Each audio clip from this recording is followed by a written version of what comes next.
divisa entre Samaria e Galiléia. Ao entrar no povoado, 10 leprosos dirigiram-se a ele, ficaram a certa distância e gritaram em alta voz: Jesus, mestre, tem piedade de nós. Ao vê-los, ele disse: vão mostrar-se aos sacerdotes. Enquanto eles iam, foram purificados. Um deles, quando viu que estava curado, voltou louvando a Deus em alta voz, prostrou-se aos pés de Jesus e lhe agradeceu. Este era samaritano. Jesus perguntou: não foram purificados todos os 10? Onde estão os outros 9? Não se achou nenhum que voltasse e desse louvor a Deus, a não ser este estrangeiro? Então ele lhe disse: levante-se e vá, a sua fé o salvou. Essa narrativa, esse texto, ele se encontra há poucos dias antes da morte de Cristo. Cristo já havia passado por praticamente todo o seu ministério terreno, encarnado, nascido de uma mulher. Então Jesus estava voltando a Galiléia, para onde dali partiria para o sacrifício. Nesse texto nós temos 11 personagens diretos. Nós temos 10 homens doentes, que eram unidos por uma única coisa: homens unidos pela dor, homens unidos pelo sofrimento, unidos por uma doença que os excluía e que os humilhava. Homens diferentes, judeus e samaritanos. A gente não vê costumeiramente essa relação ou essa associação na Bíblia, mas a gente vê que por conta da dor esses homens foram unidos e viveram por algum tempo assim. Vemos Jesus promovendo este milagre e juntamente com Jesus seus discípulos que com ele viajavam. Nos versículos 11 a 13 nós temos o primeiro fragmento do qual eu vou comentar com vocês, que diz assim: a caminho de Jerusalém, Jesus passou pela divisa entre Samaria e Galiléia. Ao entrar no povoado, 10 leprosos dirigiram-se a ele, ficaram a certa distância e gritaram em alta voz: Jesus, mestre, tem piedade de nós. Então o que nós temos dessas pessoas, destes 10 homens que sofriam do mesmo mal, é uma doença comum. Essa doença é chamada lepra. Nos nossos dias chama-se de hanseníase. Na verdade, nos dias de Jesus, toda aquela doença de pele transmissível que tivesse as mesmas características era considerada como lepra.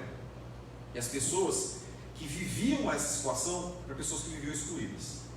Então a lepra consistia e consiste em uma infecção crônica.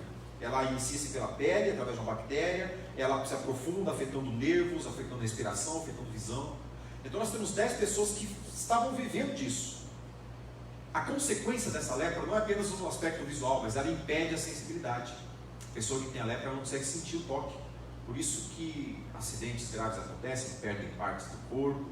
Então elas perdem a sua sensibilidade. Esses homens viviam dessa forma. A gente tem uma instrução bíblica acerca do tratamento da lepra. No Antigo Testamento, texto de Levítico, capítulo 13, 45 a 46, diz a orientação para o meio de Israel. Quem ficar leproso, apresentando quaisquer destes sintomas, usará roupas rasgadas, andará descabelado, cobrirá a parte inferior do rosto e gritará: impuro, impuro. Enquanto tiver a doença, estará impuro, viverá separado, fora do acampamento. A gente vê um regramento duro, pesado. Talvez o regramento desse não se aplicasse no mundo que a gente vive, né? No mundo que tem tantos pormenores, tantas delicadezas, tantas sutilezas. Mas a forma com que a lei previu que essas pessoas não infectassem outras era essa, era excluído. Então, o leproso era excluído do seu convívio. Ele era privado do seu convívio familiar. Talvez a primeira dor que ele sentisse depois da doença fosse essa.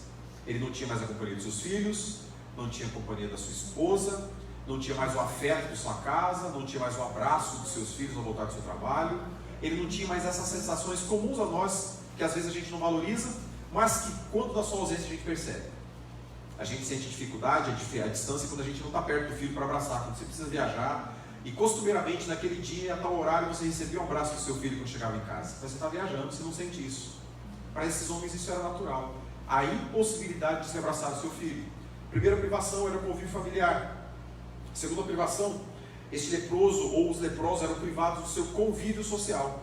Ele não podia mais trabalhar, ele não podia mais se encontrar com seus amigos, naquela lanchonete que eles costumavam fazer todo final de tarde, aquele happy hour era impossível. Ele não podia mais jogar o futebol comum de todo final de semana. Ele era excluído do seu convívio social. E além disso, o leproso era privado de toda a sua expressão religiosa. Uma coisa que o judeu privava muito, prezava muito, era para a sua expressão religiosa. Os seus sacrifícios, os seus rituais, a sua abordagem religiosa era sagrada. Tanto que Jesus condenava a religiosidade. que era o ato que o judeu tinha de valorizar mais o ato do que o próprio Deus. O rito religioso, o ritual de culto para o judeu era muito valioso. Então esses 3 homens eram privados da sua expressão religiosa, não podiam mais cultuar, não podiam mais levar o sacrifício, não poderiam mais ter o contato com o sacerdote, nem com os demais judeus do templo, no anti-sacrifício. Eles não podiam mais ter contato com seus familiares, não tinham mais o contato com o seu convívio social, com seus amigos, com o seu trabalho. Eles eram excluídos. E o único convívio que eles se submetiam, que eles possuíam, eram uns aos outros. Por isso que a gente vê samaritano e judeu andando junto, sofrendo junto, unidos pela dor. Esse texto continua dizendo que quando Jesus entrou ou passou por este povoado, esses 10 leprosos se dirigiram até ele. Eles ficaram a certa distância e gritaram em alta voz. Essa distância que eles se mantiveram de Cristo era também uma observância do Antigo Testamento. O texto que nós vimos o texto que nós lemos até agora de Levítico, ele dizia que esses homens andariam de roupas rasgadas, andariam descabelados, cobririam a parte inferior do seu rosto, e quando se aproximasse de alguma multidão, eles deveriam gritar que eles eram impuros. Pensou que isso? Eles não poderiam estar bem vestidos. Eles têm a intenção da lei é que, de longe, quem os avistasse soubesse que eram pessoas doentes e que não deveriam ser aproximadas de você para evitar que você também se tornasse doente. Por isso que eles viviam descabelados, que eles viviam com roupas rasgadas, com metade do seu rosto coberto, e além disso, se não fosse suficiente o aspecto visual, você tinha que ouvir ele gritando que ele era impuro, para evitar a contaminação. Por isso eles se mantiveram de longe, distante, e gritaram: Jesus, mestre. Algumas versões vão dizer outras afirmações, mas a expressão era essa: tem piedade de nós. Nessa expressão Jesus, mestre, não tem grandes segredos. O Jesus, na tradução grega, era Jesus, era Jesus mesmo. Jesus era um nome muito comum na Galileia. Quem o povo pediu que libertasse, o Barrabás, se chamava Jesus, Jesus Barrabás. Muitos eram nascidos e dados o nome de Jesus por causa de Josué, aquele capitão sucessor de Moisés. Jesus é uma transliteração de Josué. Então o nome de Jesus era muito simples. E esse mestre que eles disseram não era necessariamente um reconhecimento de que Jesus era o Messias, mas era uma expressão chamada epítetos, a expressão de mestre, de alguém intelectualmente superior, alguém que era seguido. Aqueles homens viram que Jesus era seguido por alguém e logo deduziram que ele era o mestre, que ele era talvez um rabino. Mas o que eles disseram? Tem piedade de nós. Se você utiliza a Bíblia NVI como é a minha, você leu tem piedade de nós. Se você utiliza a Almeida, revista atualizada, o texto é compadece-te de nós.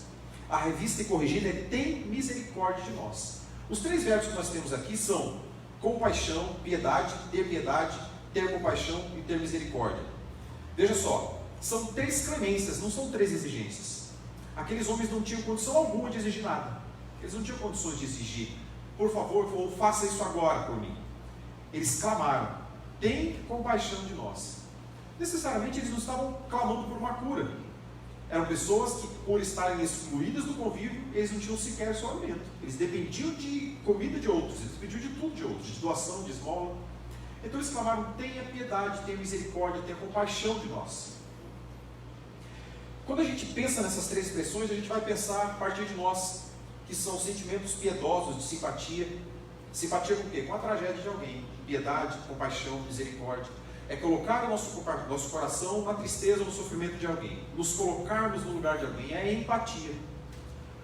O que aqueles homens pediram é: coloque-se no nosso lugar, supra a nossa carência, supra a nossa demanda, a nossa necessidade, que não era somente de saúde, era emocional, era afetiva. Homens que estavam excluídos de tudo e de todos. Vale pensar que esse não foi mais um encontro ocasional. Dependendo da tua cosmovisão, de como você vai para dentro da Bíblia, você vai começar a entender que ali existiram diversos encontros ocasionais. Poxa, que sorte que esses leprosos estavam bem no lugar onde Jesus passava. Nossa, que sorte que Paulo estava andando no caminho de Damasco naquele dia. Que sorte que aqueles discípulos passaram no caminho de Emaús. Quando a gente observa atentamente os fatos narrados na Bíblia, nós vemos que tudo isso é providência de Deus. Assim como o Senhor se pôs no caminho daqueles homens para que houvesse esse encontro e as suas vidas fossem transformadas, o Senhor se colocou no caminho de Paulo, o Senhor se colocou no caminho daqueles discípulos de Emaús, o Senhor se colocou no seu caminho. Não foi você que trombou com Jesus sem querer ou em algum momento triste da sua vida. Foi o Senhor Jesus que projetou esse caminho para que você trilhasse e onde ele estivesse você o encontrasse. é um motivo de gratidão, é um motivo de glórias que nós podemos dar ao nosso Senhor. Isso não foi coincidência, isso foi providência de Deus. Versículo 14 nos diz qual foi a reação de Jesus. Eles pediram clemência, misericórdia, piedade, e Jesus não deu nenhuma dessas três coisas a eles. Jesus falou para eles: vá ao sacerdote e mostre-se a ele. Versículo 14 diz: ao vê-los, ele diz, vão mostrar-se aos sacerdotes. Enquanto eles iam, foram purificados. Diferente de outros exemplos de cura que nós lemos no Novo Testamento, como a mulher hemorrágica, que Jesus a curou naquele instante, como cura de cegos, em que Jesus ou curava instantaneamente, ou fazia com que passasse barro nos olhos. A cura desses homens não aconteceu instantaneamente. Jesus mandou que eles andassem. Quando alguém afirmava que era curado de uma doença como a lepra, não bastava a sua afirmação. Quando alguém era curado da cegueira, era fácil se identificar isso, porque ele está vendo. Eu era cego e agora eu vejo. É aquela frase que o médico usa: eu era cego e agora eu vejo.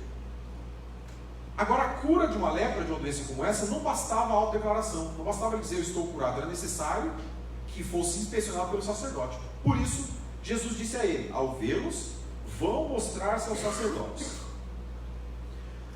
No momento em que Cristo deu essa ordem, aqueles homens ainda estavam leprosos.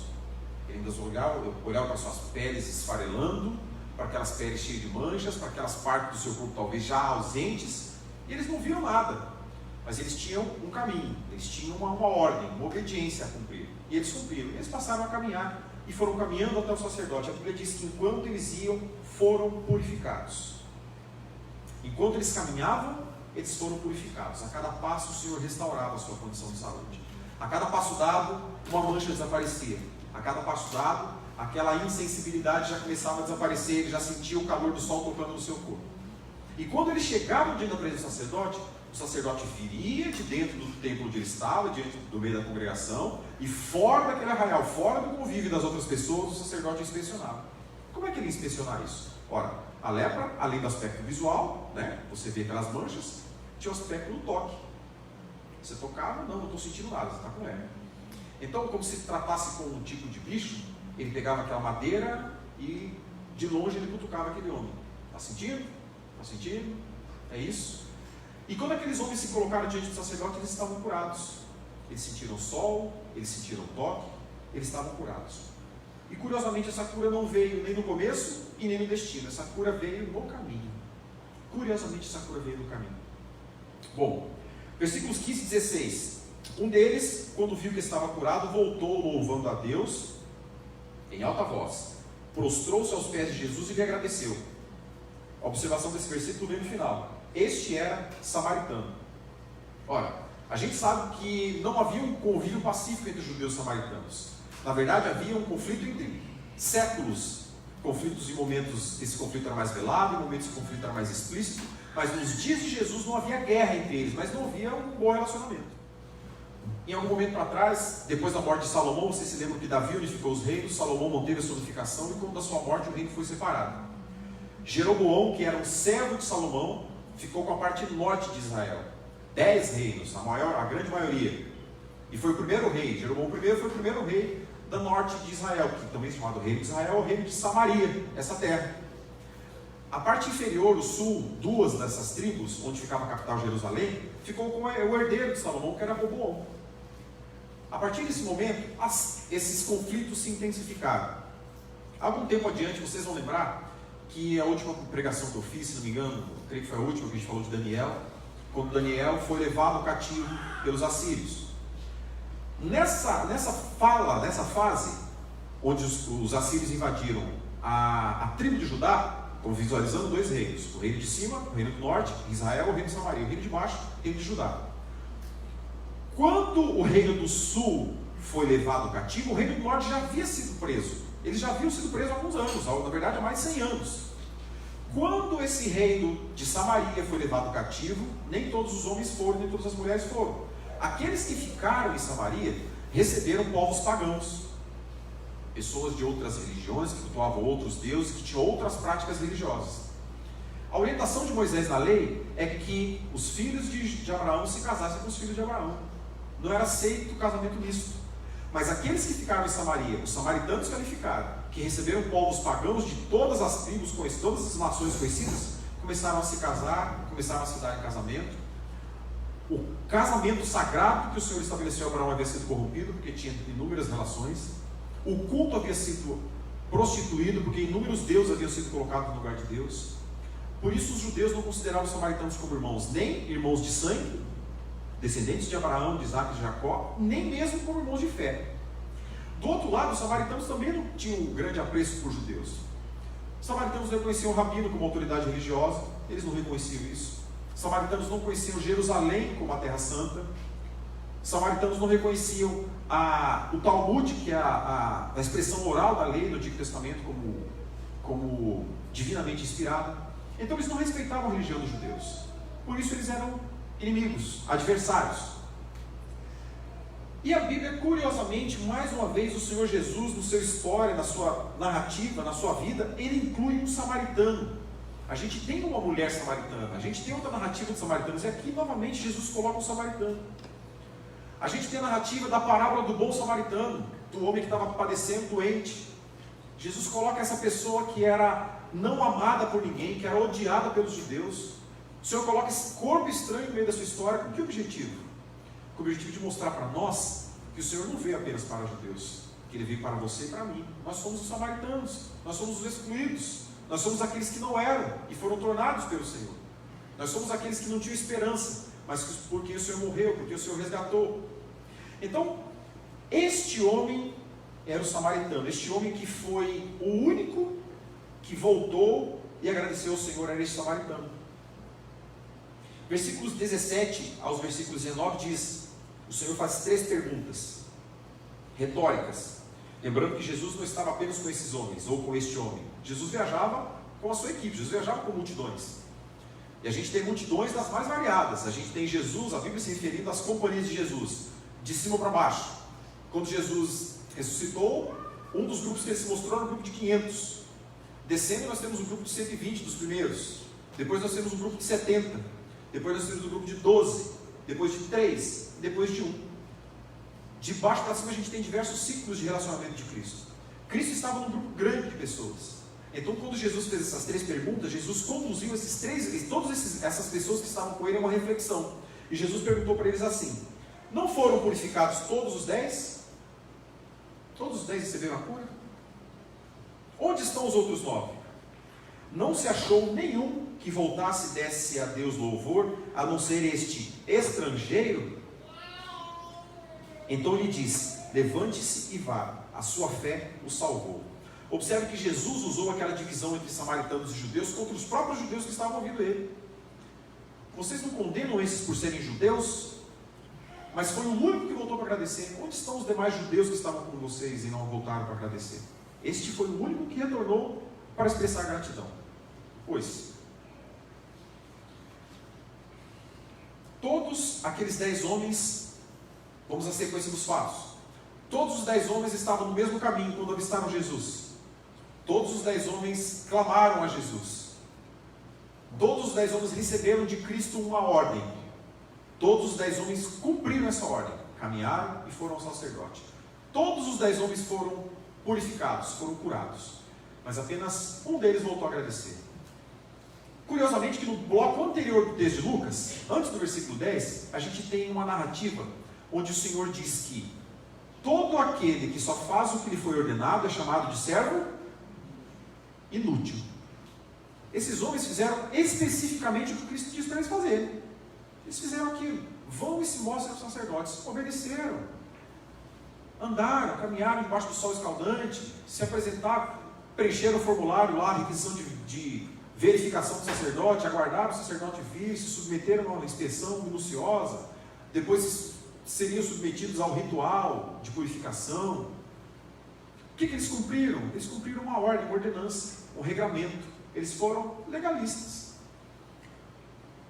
Quantas vezes a gente exige algo de Deus pelo nosso legalismo? Explico. Você vem na igreja na quarta noite, no domingo de manhã e no domingo à noite. Você dá dízimo de tudo que você recebe. Você ora, você jejua, você trata bem o seu irmão. Mas no momento em que algo mal lhe acontece, no momento em que você tem uma dor de cabeça, no momento em que o seu filho fica rebelde, você fala: por que, Senhor? Por quê? Eu dou dízimo de tudo que eu tenho, eu sou fiel, eu te sirvo, por que essas coisas não acontecem? A gente tenta reivindicar algo de Deus com base do nosso legalismo. Esses homens foram extremamente legalistas, criteriosos no seu regulamento. Eles andaram, eles fizeram, eles obedeceram. E o Senhor considera quem faz tudo aquilo que está escrito objetivamente que deve ser feito como servo inútil. Aquele homem fez algo a mais, aquele homem voltou de onde estava e agradeceu a Deus. Era a expectativa, o Senhor espera de nós sempre além daquilo que nós pensamos que devemos fazer. O Senhor espera de nós sempre um passo além, um passo a mais. Essa palavra que nós temos, a tua fé te salvou, é a mesma expressão grega utilizada para curar. Mas observe que com este homem teve uma condição diferente. Todos aqueles 10 foram curados, mas apenas para um o Senhor disse, a tua fé te curou. Quando Jesus curou aquela mulher que padecia do fluxo de sangue há muitos anos, o Senhor disse a mesma coisa para ela, a tua fé te salvou. O mesmo verbo que significa curar, salvar e curar. Mas o que aconteceu com esse homem, tanto quanto aconteceu com aquela mulher do fluxo de sangue, foi que o Senhor Jesus não apenas curou o seu corpo, que um dia ficaria novamente doente e morreria, mas o Senhor curou a sua alma, que jamais morreria. A diferença que este samaritano teve para todos aqueles outros 9 homens, porque ele recebeu de Cristo a salvação. Ele foi além do que se esperava, além do que a nossa mente imagina ser o correto. Ele fez mais. O que a gente pode pensar sobre isso? O que a gente pode aplicar sobre isso?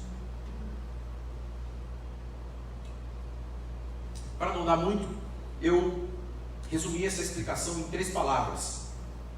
A primeira palavra é obedecer. E eu digo para você, obedeça mesmo na discordância. A palavra do Senhor é uma palavra dura. Existe gente que vem para o Evangelho porque ele ouve que Jesus te ama, que Jesus é amor, que Jesus é uma florzinha, que a igreja é um lugar fofinho, é um lugar cheiroso, perfumado, que todo mundo é legal, que todo mundo é bonito, todo mundo é lindo. Aí ele vem para cá e chega aqui e ele tem o primeiro conflito, o primeiro confronto, porque ele encontra um irmão que não foi lindo, cheiroso, nem bonito com ele. Aí ele é confrontado porque a Bíblia não confronta, e diz para ele o seguinte, olha, se você roubar, você não pode mais roubar.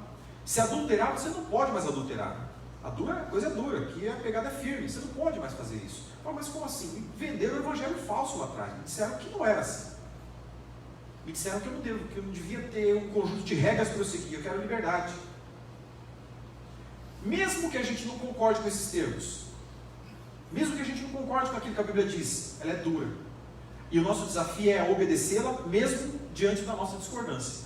A palavra de Deus não existe para a gente concordar com ela, ela existe para a gente servi-la. O hino que nós cantamos aqui, no hino do cantor cristão 295, a gente lembra daquela parte bonita que fala tudo entregarei. Palavra bonita, forte, mas bonitinha, a gente canta ela. Tem uma parte dela que diz resoluto, mas submisso. Quer dizer o quê? Mesmo não aceitando muito bem isso que o Senhor está dizendo, eu serei submisso. Mesmo não tendo vontade de fazer, eu vou fazer, porque é o Senhor que está mandando. Observe que esses homens tinham algumas alternativas. A gente vive hoje num mundo em que a regra é discutir, a regra é questionar. O questionamento é a maior regra. Se você aceita alguma verdade, para começar, quando você entra na universidade, a primeira coisa que eu vou dizer é o seguinte: não existe verdade absoluta. Não existe verdade absoluta. Tudo é relativo. Tudo é relativo. Significa que, se você tem algo que pode ser questionado, a tua obrigação é questionar. Olha só se isso acontecesse nos tempos de Jesus. Quando Jesus diz para Senhor, tem compaixão de nós, compadece de nós. Jesus diz para eles assim: vão e se apresentem ao sacerdote. Mas Senhor, vamos fazer diferente. Por que o Senhor não cura a gente antes da gente ir? A gente vai mais feliz, a gente já vai lá, a gente já vai ter certeza que está curado. Mas Senhor, e se a gente fizer diferente? Mas Jesus, se o sacerdote vier até nós? Mas Senhor, não é justo isso que o Senhor está fazendo com a gente. Como é que eu vou saber se eu sou curado? Esses homens tiveram a possibilidade de questionar Jesus dessa forma. Mas havia neles um desejo de obediência. E eles obedeceram ao Senhor. Não posso dizer um desejo, não posso afirmar isso. Mas houve neles uma necessidade absoluta e imediata de obedecer. E isso substituiu o questionamento. Dentro de uma sociedade de questionamentos em que a gente não reconhece verdades, em que não existe verdade absoluta, uma fala como essa de que a gente deve obedecer a Cristo cegamente é tida como uma fala fundamentalista. Você é um xiita, você é um fundamentalista. Você está querendo dizer que a gente tem que obedecer o pastor cegamente? Não. Eu estou dizendo que nós temos que obedecer a palavra do Senhor. Não é. Se o pastor estiver pregando a palavra do Senhor, eu obedeço o pastor. Agora, a nossa regra de fé é a palavra do Senhor.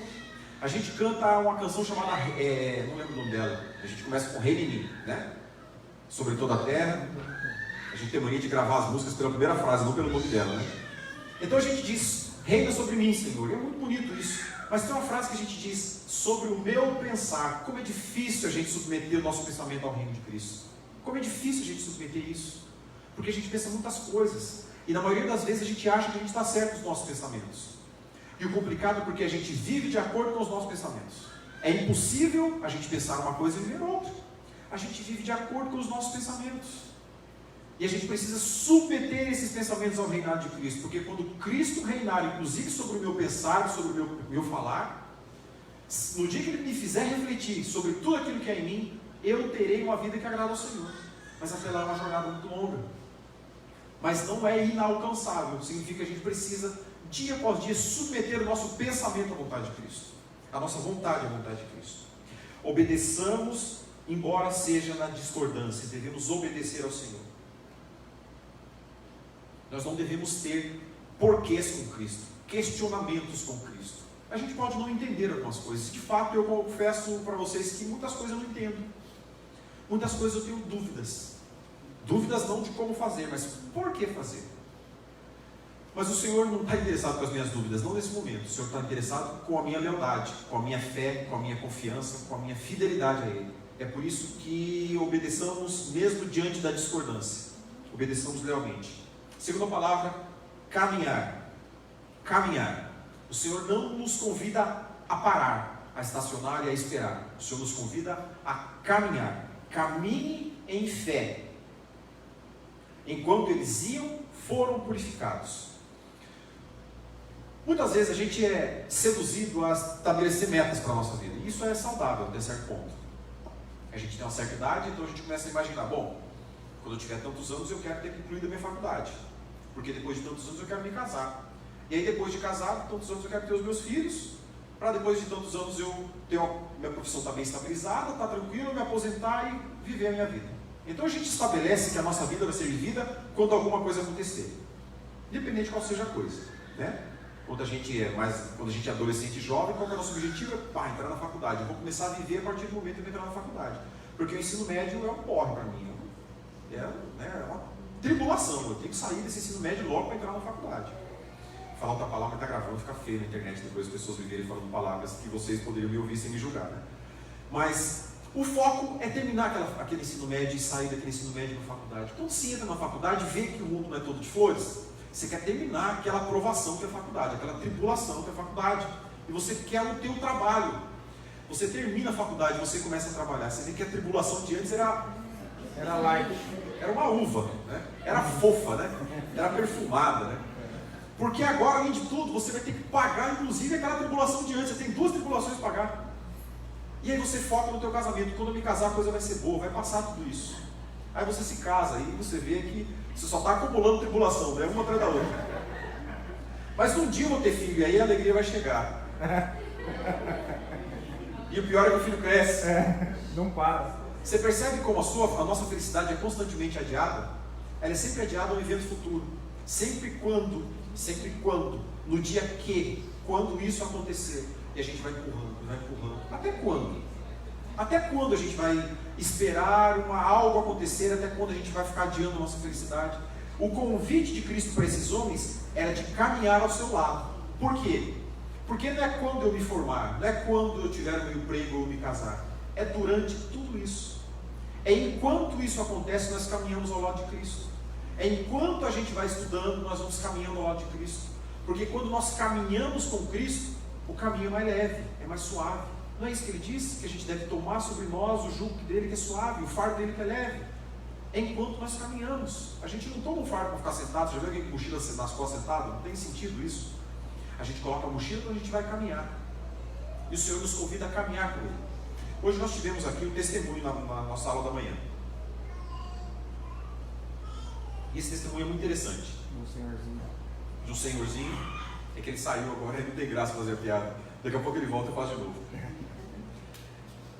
Nós tivemos aqui um testemunho do Josi Walter, nosso irmão, nosso professor da Casa dos Adultos, jovens e agora emprestado aqui dos adultos.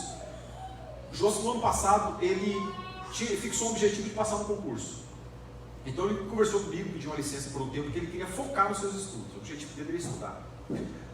E ele percebeu, o testemunho dele, não sou eu que estou dizendo, ele disse aqui, quem estava aqui de manhã ouviu, ele percebeu que ele tinha mais tempo para estudar, mas ele produzia menos. Ele não precisava ocupar a mente dele com as suas aulas, mas a contrapartida, ele não conseguia produzir lá tudo o que ele precisava. Ele não foi aprovado no concurso, a gente está falando do senhorzinho e o senhorzinho voltou. Aquele senhorzinho, apesar da idade, ele ainda pode participar de alguns concursos públicos. Então, qual foi a conclusão que Josi Walter tirou disso tudo? De que ele não precisa se afastar de algo para que algo aconteça, que é durante a caminhada que o Senhor irá abençoar. Gente, eu estou nessa igreja, apesar da minha pouca idade, eu já estou nessa igreja há muito tempo, porque eu vim para cá muito novo, né? Era muito criança, eu tinha 8 anos, né? Igual as crianças que estavam aqui. E durante esse tempo, eu percebi muitos fenômenos acontecendo nessa igreja. Não se ofenda se você passou por isso, se foi seu filho, não se ofenda, tá? É pedagógico, é didático.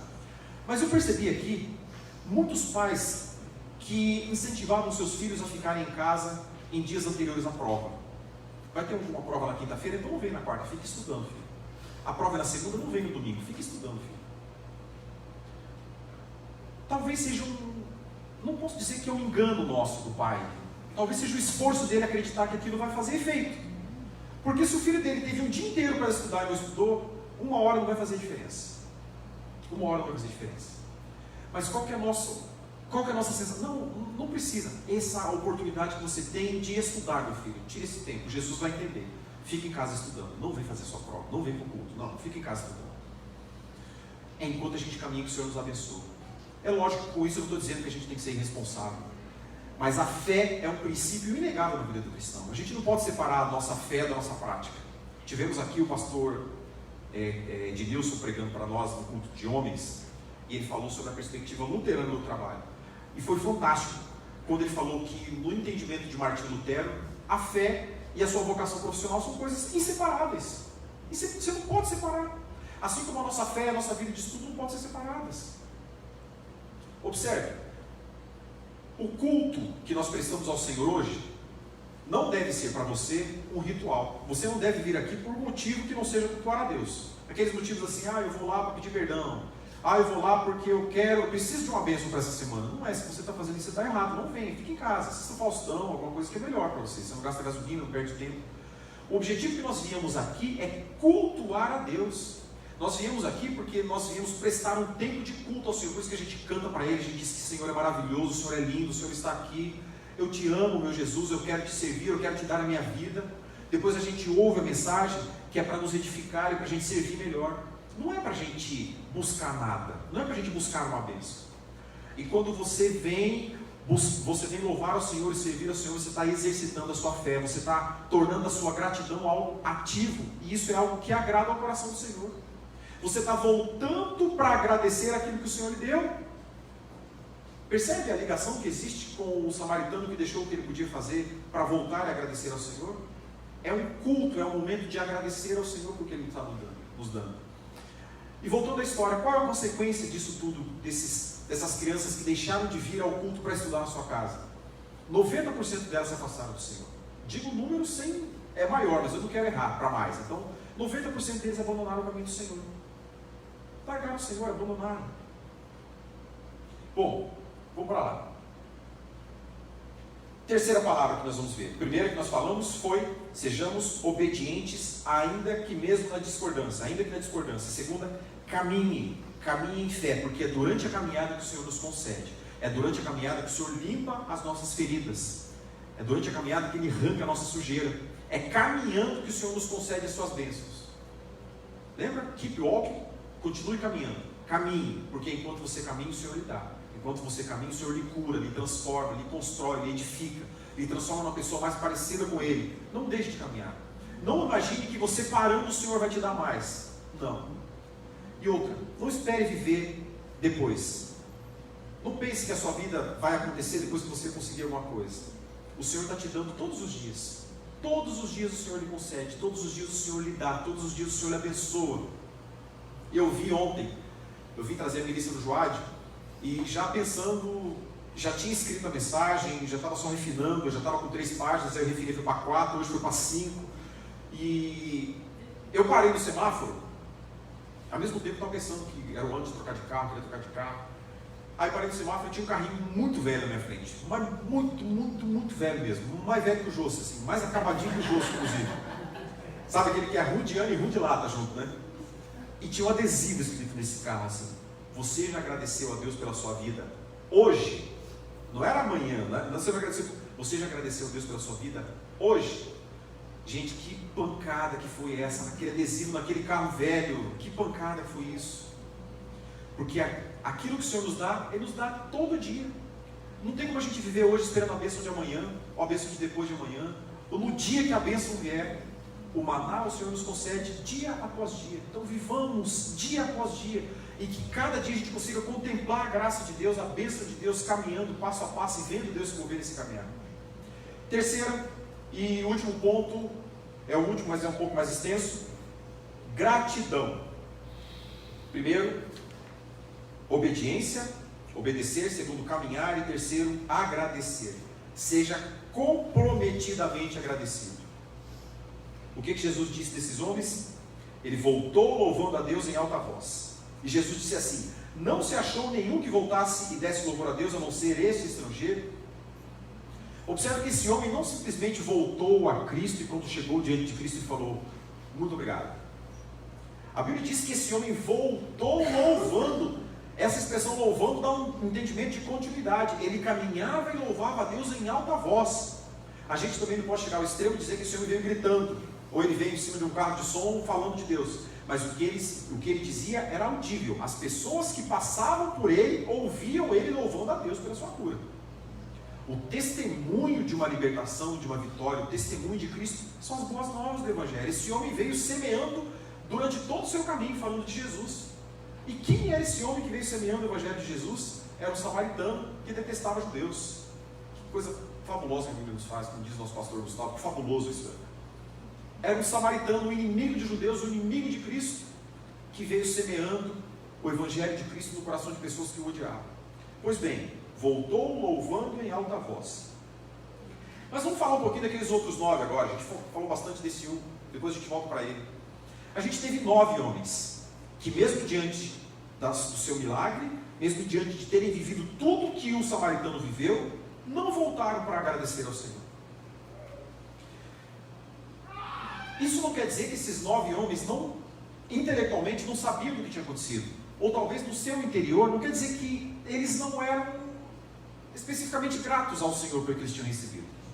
O que o texto nos diz é que eles não voltaram para agradecer. Então isso nos dá margem para pensar muitas coisas. Quer dizer que eles não foram gratos. O fato é que não expressaram a sua gratidão. E existe uma diferença.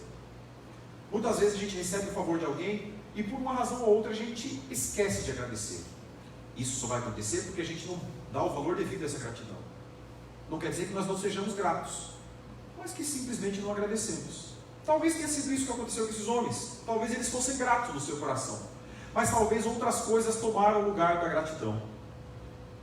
Talvez, não sei, pensando, talvez as dívidas que esses homens acumularam enquanto eles ficaram doentes, lembra? Ficaram doentes lá, não tinha previdência social, não tinha INSS, não recebiam. Talvez até essas dívidas acumuladas obrigassem eles a voltarem a trabalhar. Não, eu sou grato àquele Jesus lá, mas primeiro eu preciso trabalhar, eu preciso levantar meu dinheiro aqui. Primeiro eu preciso trabalhar, depois eu vou agradecer ao Senhor. Talvez, não sei, talvez houvesse um compromisso, talvez fosse aniversário de um filho daquele leproso que era amigo dele. Não, pessoal, depois a gente agradece ao Senhor, vamos lá no aniversário do meu filho, que é hoje, está fazendo 13 anos, vai fazer o bar mitzvah dele lá hoje. Vamos lá, depois a gente agradece ao Senhor, tem esse compromisso agora. Talvez ainda fosse a final daquele campeonato famoso de Israel, a Copa dos Filhos de Jacó, lá naquele final de Samaria e Judá, imperdível, não dá para a gente perder, então vamos ver esse jogo aqui, depois a gente vai agradecer ao Senhor. Vamos ver isso aqui, está passando só agora ao vivo, não tem replay, então vamos assistir o jogo, depois a gente vai lá celebrar o Senhor. Talvez até aqueles homens estivessem cansados, precisassem estudar para uma prova que eles fossem ter no dia seguinte. Não dá tempo de eu agradecer ao Senhor hoje, eu vou estudar agora. Depois da minha prova, eu vou lá e agradeço ao meu Senhor. Muitas coisas podem ter acontecido, talvez fosse isso. Talvez estivesse cansado mesmo. Talvez assim, não, eu vou descansar, depois eu vou agradecer ao meu Senhor. Mas existe ainda a possibilidade desses homens não terem voltado para agradecer ao Senhor, porque talvez eles acreditassem que a cura fosse a medida justa pelo seu esforço. Sabe como é que é? Jesus, abençoa a gente aí. Vão até o sacerdote. A gente não sabe qual foi a distância que esses homens andaram até chegar lá. Porque a gente sabe que tinha muita areia, que tinha muito sol, muito quente, e que eles tiveram que caminhar um bocado até chegar ao sacerdote. Talvez eles imaginassem o quê? Eu fiz por merecer isso. Não foi o Senhor que me deu isso. Eu que fiz por merecer. Por que eu preciso agradecer a Ele? Foi o Senhor que me deu. Fui eu que fiz. Eu caminhei. Fez parte do meu livre-arbítrio. Por quê? Porque o Senhor falou, vá. Eu podia não ir, mas eu escolhi ir. Então, glórias a mim, porque eu fiz a escolha correta. O fato é que esses homens não deram louvor ao Senhor Deus por tudo aquilo que o Senhor Cristo havia dado a eles. Eles foram ingratos. E ingratidão é um fruto muito perigoso. A ingratidão é o fruto de um coração orgulhoso. A ingratidão nos conduz a um caminho de independência, de endurecimento, impede a nossa comunhão, cega os nossos olhos e sentimentos, provoca doenças em nossa mente e nosso corpo. A ingratidão é uma desgraça. A ingratidão é uma doença que corrói, uma doença que mata. Se você pensar, você vai ver que existe justificativa para muita coisa no mundo. Existe justificativa com alguém que matou alguém com homicídio? Vai ter justificativa. Você vai conversar com o cara que matou alguém, ele vai te explicar por quê. Diariamente eu encontro com essas pessoas. O Walter já tem a oportunidade de conhecer. Eles vão falar, por que você matou aquele fulano? Ah, matei por isso, por aquilo outro. Tem justificativo por roubo. Por que você roubou? Porque eu estava com fome. Ah, porque eu não quis trabalhar, era mais fácil. Por que você adulterou? Ah, eu sou sem vergonha mesmo, adulterei mesmo, estava lá, o pior adulterei. Mas como é que alguém justifica a ingratidão? Você já perguntou para alguém, por que você é ingrato? Por que você não foi grato? Não existe justificativa para a ingratidão, não existe explicação para a ingratidão, a não ser um coração endurecido, amargurado, um coração que não é capaz de amar e não é capaz de servir. A ingratidão, ela tira as pessoas do seu convívio, ela torna as pessoas amargas, ela torna as pessoas impossíveis de se conviver, impossíveis de se amar. Você já conviveu com alguém que é ingrato? É alguém que nada está bom nunca. Nunca vai estar bom. Eu vou dar um exemplo aqui, não que ela seja ingrata, tá? Mas é da minha esposa. Ela vai ver depois. Você não é ingrata, não é isso que eu estou falando com você, amor. Mas olha só, a gente foi almoçar na minha sogra. Minha sogra fez um peixinho lá, fritinho lá e tal. Aí ela falou assim, filha, esse peixe está salgado? Porque a Cris é bem crítica com comida, né? Está salgado o peixe, filha? Não, mãe, o peixe está bom. Está salgado é o macarrão. Alguma coisa vai estar ruim. Repito, ela não é grata, né? Ela é uma pessoa grata, mas o exemplo é favorável. Alguma coisa vai estar ruim sempre. Não interessa se todo o banquete está maravilhoso. Se a coca está quente, você não serviu. Não interessa se você deu 99 razões para aquela pessoa ser grata a você, mas se você deu uma razão, ela será ingrata. E você será lembrado pelaquela única razão que você deu. Curiosamente, tem um neurocientista chamado Pedro Calabres. É um homem que eu já ouço há alguns dias. Ele diz que o nosso cérebro, ele é induzido, ele naturalmente absorve melhor as coisas ruins. Difícil, né? Melhor e ruim. Ele tem uma tendência a valorizar mais fatos negativos. E ele usa como exemplo R$1.000. Pensa em R$1.000. R$1.000, um valor, R$1.000. 10 notinhas de R$100, milão. Se você ganha R$1.000, você vai ficar feliz. Vai ficar feliz. Se você perde R$1.000, a intensidade da sua tristeza vai ser maior do que a alegria de quando você pensou em ter ganhado R$1.000.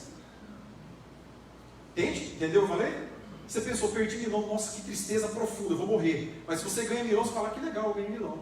A alegria que você sente com base no mesmo fato não é tão intensa quanto a tristeza que você sente por causa desse fato. E o nosso cérebro é capaz de viver isso. A gente valoriza relações de tristeza em vez de valorizar relações de alegria. Eu trabalhei num processo outro dia de separação, de divórcio. E eu achei algo diferente. Eu não vou falar algo fantástico porque não é a intenção de incentivar isso, né? Mas o casal estava se separando. E aí eu fui até a casa que estava indicada no processo. E a pessoa não morava mais lá. Então eu telefonei para ela. A moça vai atender e falou assim, não, seu oficial, o fulano de tal não mora mais aí. Não, ele mudou, ele está morando lá no outro lugar. Mas eu vou ligar para ele e a gente já conversa. Espera aí. Eu fiquei na linha e ela pegou o telefone e ligou. E ela falava com o seu ex-marido de uma forma carinhosa, sabe?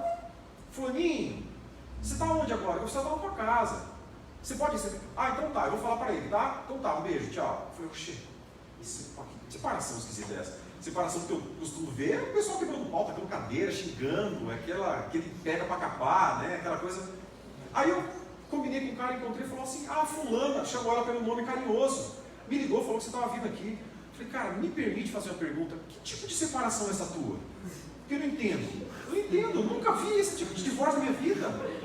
É da tua conta. A gente conversou, eu conversei com ela uns 3 minutos no telefone, estou conversando contigo há uns 5 aqui, você não xingou ela não falou mal de você, o que está acontecendo? Ele falou, vou falar para você, a gente teve tanto tempo bom, tantos momentos bons, que não vale a pena a gente valorizar os ruins. Então a gente entendeu que acabou a relação e foi para lá. Pensa, casamentos que duraram 10, 15, 20 anos. Quantos momentos de gratidão e de alegria? Coloca no balanço. O que foi pior? As gratidões ou as ingratidões? As alegrias ou as tristezas? Aí você me fala, não, nós tivemos 90% de alegrias e de gratidões, mas teve 10% que não dá para conviver. Então a gente se separou. Tudo bem, o convívio acabou. Mas como é que fica a gratidão por aquilo tudo que aconteceu? Pelos frutos que vieram, pelos filhos que tiveram. Será que essa gratidão não é relevante o suficiente para suprimir toda a dor que foi passada? E para ter uma boa convivência, um bom relacionamento, uma boa vida? Relação de trabalho. O cara trabalha naquela empresa há 10, 15 anos. É uma maravilha. É legal, é amigo do patrão, sai junto, e são amigos, e um come na casa do outro, e está tudo legal. De repente deu um problema e o povo foi mandado embora. Primeira coisa, o artista de trabalho pede um monte de dinheiro e arranca dinheiro do patrão e se tornam inimigos para o resto da vida. Mas foram 15 anos de bom relacionamento, 15 anos de razões para agradecer, para serem agradecidos um com o outro, mas por causa de um desacerto no final, já foi suficiente para que as relações fossem estremecidas. Que tipo de gratidão que a gente alimenta na nossa vida? Que tipo de gratidão que a gente alimenta nos nossos relacionamentos? Será que a gente valoriza mais a gratidão do que a ingratidão? Eu tenho a impressão que a gente tende a valorizar mais os momentos de ingratidão. Eu tenho a impressão que a gente é mais ingrato do que grato. Porque se você me trata bem, 29 dias do mês, e chega no último dia, você sai da igreja e passa por mim sem falar comigo, eu vou ficar muito magoado com você. Eu vou falar assim, o que eu fiz para ele? Não, eu não fiz nada, ele que é um mala mesmo, ele que não quer falar comigo. E aí minha mente vai começar a trabalhar, e eu falar, lembra aquele outro dia que você encontrou ele no banco? Você lembra aquele outro dia que isso? E você lembra aquele outro dia que isso? Então, 99% não foram suficientes para eu te amar, mas 1% foi suficiente para eu te detestar. Como é que a gente enxerga os nossos relacionamentos? Será que com gratidão ou com ingratidão? Vamos trabalhar isso, vamos pensar nisso. E agora a gente pensa do outro lado. A gente pensa na gratidão, no que é bom.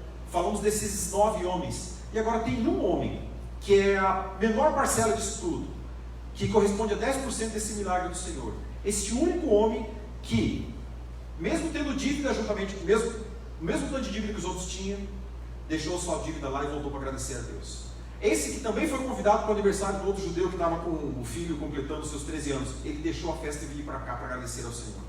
Esse mesmo homem que tinha uma prova para fazer no dia seguinte, mas que ele compreendeu que era mais importante para ele louvar ao Senhor e agradecer a Deus pela sua cura, e depois ele ia fazer a prova dele. Esse homem, o que esse homem mostrou a Cristo? Ele mostrou a gratidão. Gratidão é o reconhecimento ativo. Não é aquilo que você sente no seu coração e guarda para você e ninguém fica sabendo.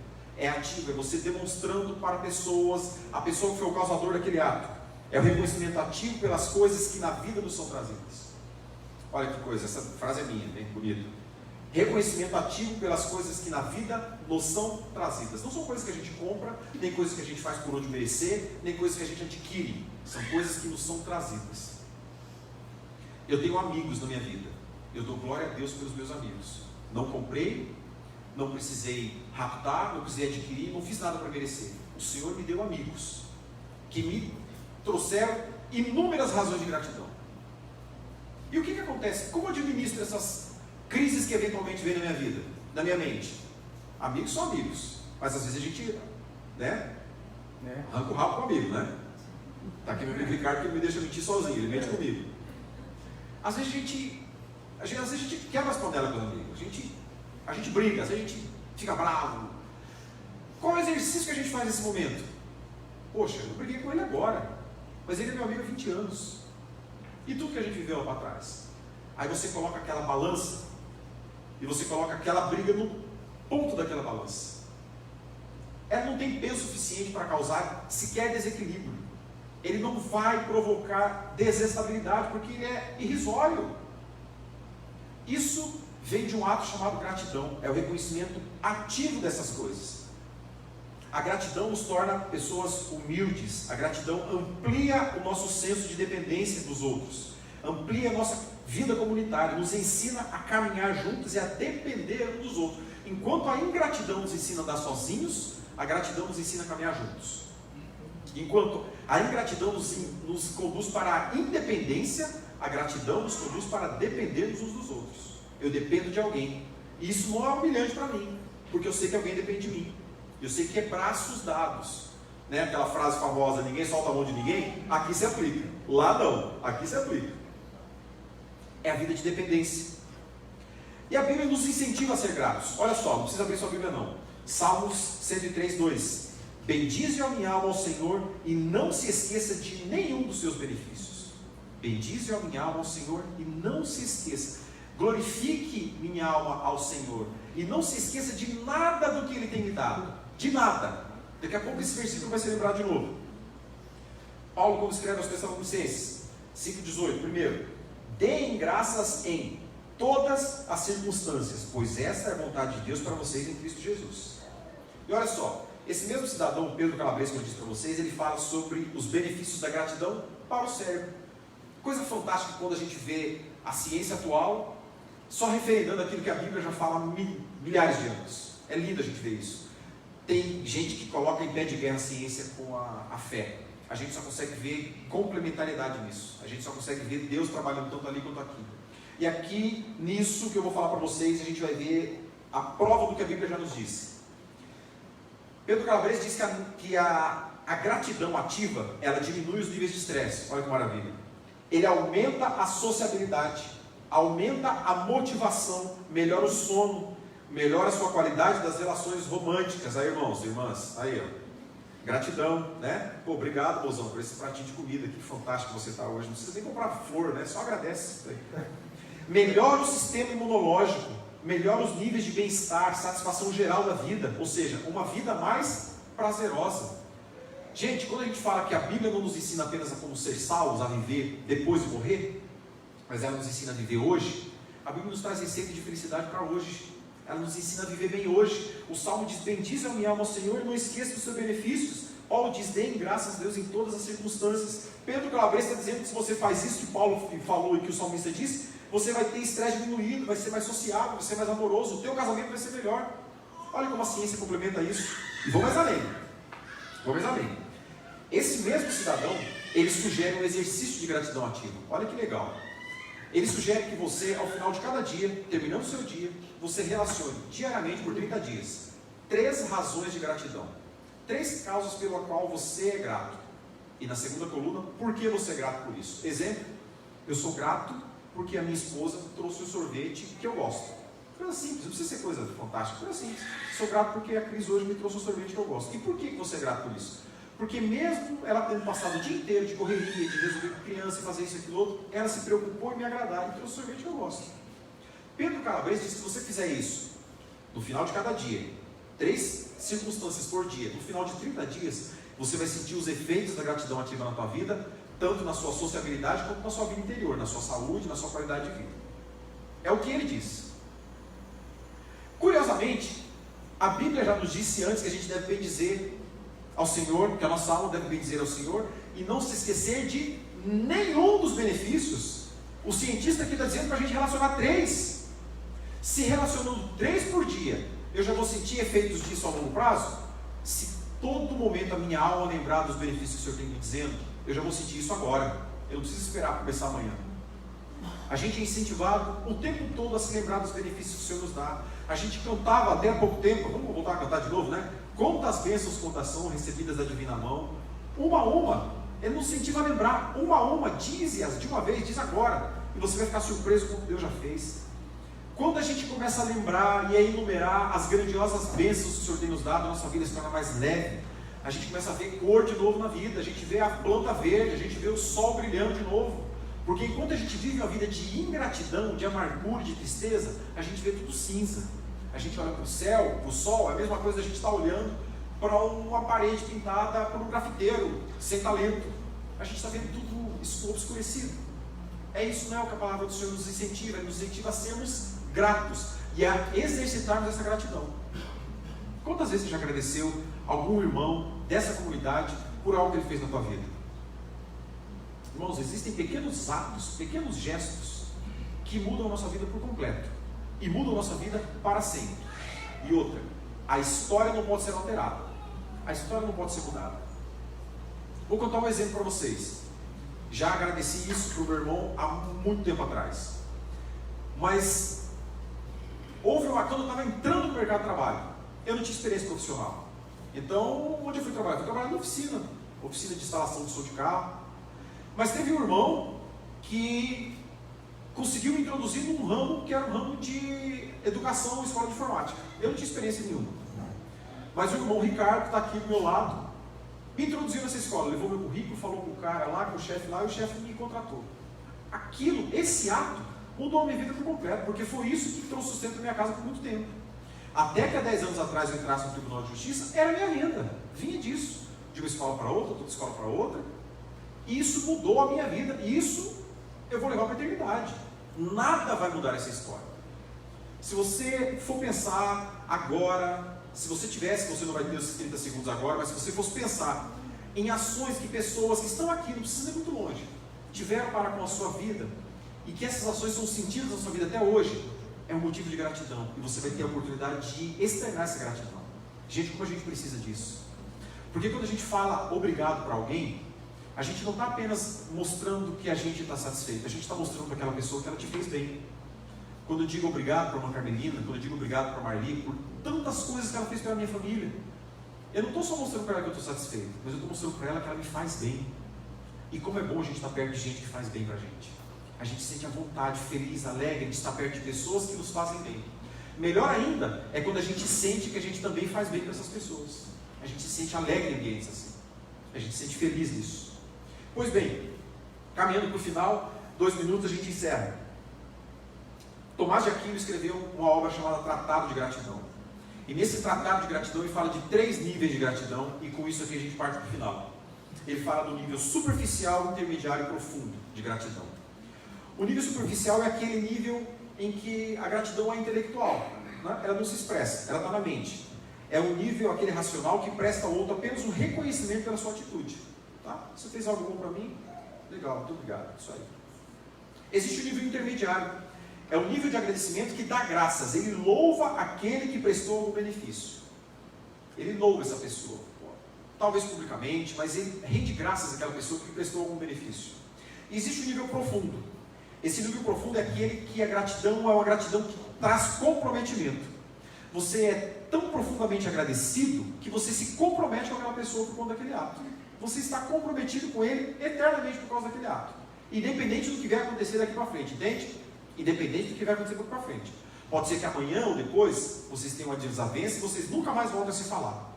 Mas aquilo que aconteceu lá atrás mudou a tua vida radicalmente. E você é eternamente ou perenemente, quando você estiver aqui vivo, grato àquela pessoa e comprometido com ela por aquilo. Eu achei muito interessante o professor da Universidade de São Paulo, um professor chamado Jean Laudin, que ele usa algumas expressões de outros países para definir isso, para clarear. Quando ele fala que a gratidão inicial de São Tomás de Aquino é aquela superficial, ele vai dizer que é aquele que o americano fala de thank you. Aquela gratidão que não esboça muita coisa. Thank you é uma forma de você agradecer porque a pessoa que te vendeu o McDonald's te entregou o McDonald's, né? Você pagou por aquele lanche, a pessoa te entregou, thank you. Existe o segundo nível, que é o intermediário, aqueles em que você dá graças às pessoas pelo que eles lhe deram. E isso os franceses e espanhóis fazem bem. Merci, graças. Você está rendendo graça por algo que lhe foi oferecido. E existe um nível de gratidão mais profundo. E aí um dos poucos elogios que a gente consegue achar para o nosso Brasil, para a nossa língua portuguesa. A expressão que nós brasileiros utilizamos para agradecer algo é obrigado. E obrigado quer dizer o quê? Isso mesmo, obrigado. Eu estou obrigado perante você, por isso que você me fez. O que você fez me gerou uma obrigação. Mas não é uma obrigação pesarosa. Não é aquele exemplo que eu já falei para vocês, daquela pessoa que não gosta de ganhar presente porque ela tem que dar outro presente depois, né? Eu não posso falar quem é, porque agora está filmando, depois ele vai ver, eu arranjo confusão. Mas não é essa obrigação pesarosa que te gera uma obrigação negativa. mas aquela obrigação que te gera aquele fato positivo que te gera uma obrigação prazerosa. Você tem prazer de retribuir aquilo de alguma forma. Obrigado. Essa foi a expressão que este homem que foi curado por Cristo, que voltou a encontrar com Cristo, disse: Senhor, muito obrigado por isso. Hoje eu estou obrigado com o Senhor por isso. E por estar obrigado ao Senhor, eu abandonei tudo aquilo que eu tinha que fazer agora e vim me colocar aos teus pés aqui. Quando a gente deixa qualquer outra obrigação ou qualquer outra intenção que a gente tem para nos colocarmos aos pés do Senhor, nós estamos cumprindo a nossa obrigação natural de servir. Não obrigação pesarosa, a obrigação prazerosa por tudo aquilo que Ele tem nos feito. A tua condição antes de encontrar Jesus era pior que a condição desse leproso. Era pior, porque a doença desse homem era uma doença de pele. O máximo que poderia acontecer com ele era morrer. O que pode acontecer com o nosso corpo? É a morte, é o máximo. Mas a palavra do Senhor nos garante que a morte não tem domínio sobre nós, porque o Senhor salvou a nossa alma. E a salvação que o Senhor deu à nossa alma gerou em nós uma obrigação eterna de servi-lo e de louvá-lo enquanto tivermos vida. E quando o nosso corpo aqui cessar, essa obrigação vai continuar diante dele. Obrigado, Senhor. Estimulo você a exercitar essa obrigação ativa, a agradecer ao Senhor não apenas com palavras, mas com atos. Viva para a glória de Deus. Não apenas abra sua boca agradecendo a Deus, mas viva para agradecer a Deus. Que ao olhar para você, as pessoas compreendam que você vive para agradar alguém, e esse alguém é quem morreu por você. Não é o marido, não é a esposa, não é o filho. É viver para a glória de Deus, para que Jesus Cristo seja vivo através de nós, seja visto e seja vivo através de nós. 3 palavras que eu deixo para vocês essa noite, meus queridos, meus irmãos, que é obediência, obedeça, caminhe e seja grato. A nossa vida vai ser mais fiel, leal e leve diante do Senhor. A gente não vai precisar chegar amanhã para viver, a gente vai começar a viver hoje, e o Senhor Jesus há de nos abençoar hoje. Vamos orar ao Senhor? Te incentivo a agradecer a Deus agora. Você pode ficar de pé, você pode ficar sentado, como você quiser, mas agradeça ao Senhor por todos os benefícios que Ele tem dado.